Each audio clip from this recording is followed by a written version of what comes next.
अच्छा, कभी सोचा है कि किसी पुराने टूटे फूटे खंडहर में भी कोई खास बात हो सकती है?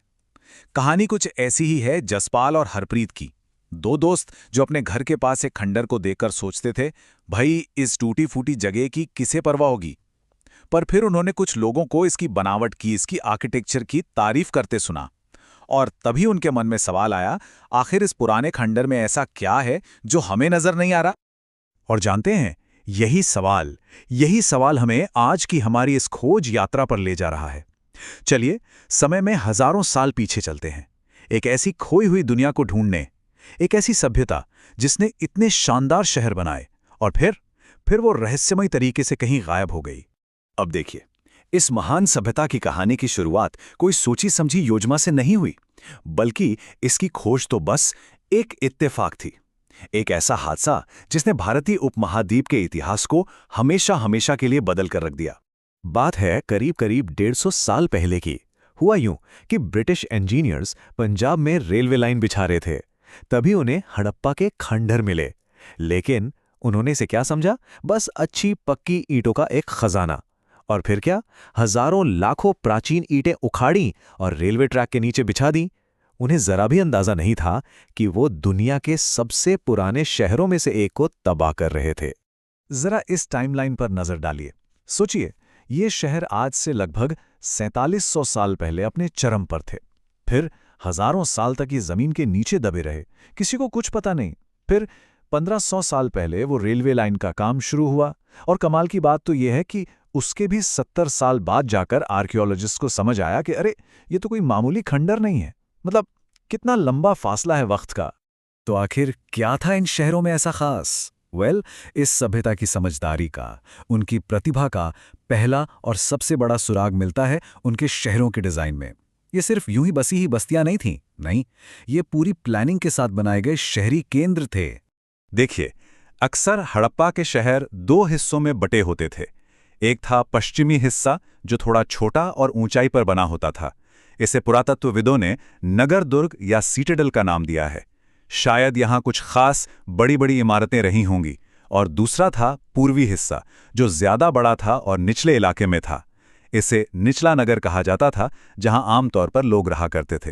है ना, ये एक बहुत ही व्यवस्थित समाज का नक्शा। और इसी गढ़ वाले इलाके में मिली है एक बहुत ही शानदार चीज, मोहनजोदड़ो का महान स्नानागार यानी ग्रेट बाथ। ये ईंटों और प्लास्टर से बना एक खास तालाब था। और सोचिए, इसे वाटरप्रूफ बनाने के लिए चारकोल की एक परत तक लगाई गई थी।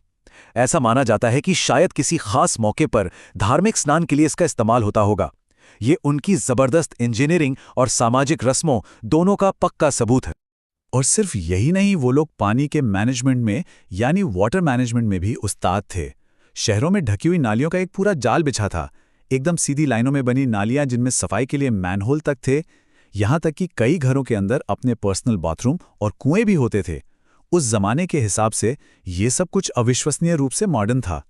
तो सवाल ये उठता है कि आखिर इन इतने शानदार, इतने वेल प्लान्ड शहरों में रहते कौन थे?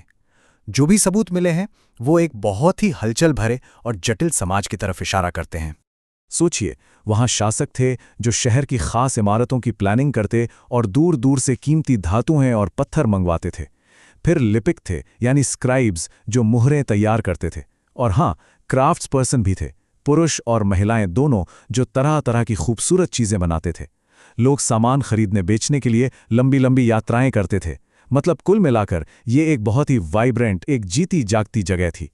और हाँ, जिंदगी सिर्फ काम और प्लानिंग तक ही सीमित नहीं थी। आर्कियोलॉजिस्ट को वहाँ मिट्टी के बने ढेरों खिलौने मिले हैं, जैसे छोटी छोटी गाड़ियाँ, जानवरों की मूर्तियाँ। ये देखकर पता चलता है कि हजारों साल पहले भी उन प्राचीन शहरों की गलियों में बच्चों के खेलने की, उनकी हंसी की आवाज़ें गूंजती होंगी। चलिए, अब इस सभ्यता को समझने के लिए एक और सुराग देखते हैं। और ये सुराग मिलता है उन कमाल की चीज़ों में जो वो अपने पीछे छोड़ गए।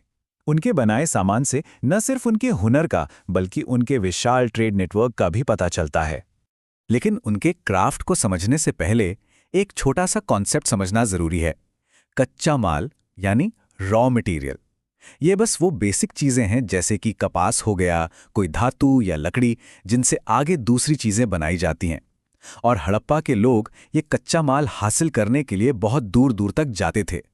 और उनका ट्रेड नेटवर्क कितना बड़ा था, इसका अंदाजा आप इसी बात से लगा सकते हैं। वो तांबा मंगाते थे आज के राजस्थान और यहाँ तक कि पश्चिम एशिया के ओमान से। कांसा बनाने के लिए जो टेन चाहिए वो आता था अफगानिस्तान और ईरान से। सोना आता था दक्षिण भारत में कर्नाटक से, और कीमती पत्थर गुजरात, ईरान और अफगानिस्तान से। क्या कमाल का नेटवर्क था। और ये कच्चा माल लाकर वो बनाते क्या थे? जरा मोहनजोदाड़ो में मिली इस मूर्ति को देखिए। इस पर की गई कढ़ाई और कितनी खूबसूरती से तराशी हुई दाढ़ी, इस बारीक काम पर जरा गौर कीजिए। ये साफ साफ किसी माहिर, किसी एक्सपर्ट कारीगर का ही काम हो सकता है। यहाँ हम देख सकते हैं कि कैसे रॉ मटेरियल एक फिनिश्ड प्रोडक्ट में बदलता है। एक तरफ चर्ट नाम के पत्थर से बने एकदम सटीक वजन के बाट हैं, जिनका इस्तेमाल शायद व्यापार में कीमती सामान तौलने के लिए होता होगा, और दूसरी तरफ कीमती पत्थरों और सोने से बनी खूबसूरत ज्वेलरी। मतलब एक तरफ प्रिसिजन और दूसरी तरफ आर्टिस्ट्री, दोनों ही बेमिसाल हैं। लेकिन इतनी सब खोजों के बावजूद इस सभ्यता से जुड़ा सबसे बड़ा सुराग आज भी एक गहरा रहस्य है। एक ऐसी पहेली जिसे हम आज तक सुलझा नहीं पाए हैं। और ये रहस्य छिपा है इन छोटी छोटी चीजों में, जिन्हें हम सील्स या मोहरे कहते हैं। इन पर अक्सर जानवरों की तस्वीरें और कुछ निशान बने होते हैं। यही है हड़प्पा की लिपि, भारतीय उपमहाद्वीप में लिखाई के सबसे पुराने नमूनों में से एक। और यहीं आकर यह रहस्य और भी गहरा हो जाता है, क्योंकि तमाम कोशिशों के बाद भी आज तक कोई भी इस लिपि को पढ़ नहीं पाया है। हम नहीं जानते कि इन निशानों का मतलब क्या है, ये क्या कहते हैं। उस जबरदस्त सभ्यता की भाषा, उनके विचार, उनकी कहानियां, सब कुछ हमारे लिए खो चुका है। तो आखिर में हम इसी एक सवाल के साथ रह जाते हैं कि इन अनसुलझे निशानों के पीछे कौन सी कहानियां, कौन से विचार और कौन से राज हमेशा के लिए दफन हो गए हैं। हड़प्पा के लोगों ने अपने शहरों के बारे में, अपने व्यापार और अपनी जिंदगी के बारे में आखिर क्या लिखा होगा? ये एक ऐसा रहस्य है जो वक्त की गहराइयों में खो गया है और हमें उस अविश्वसनीय और रहस्यमयी प्राचीन संस्कृति के बारे में सोचने पर मजबूर करता है।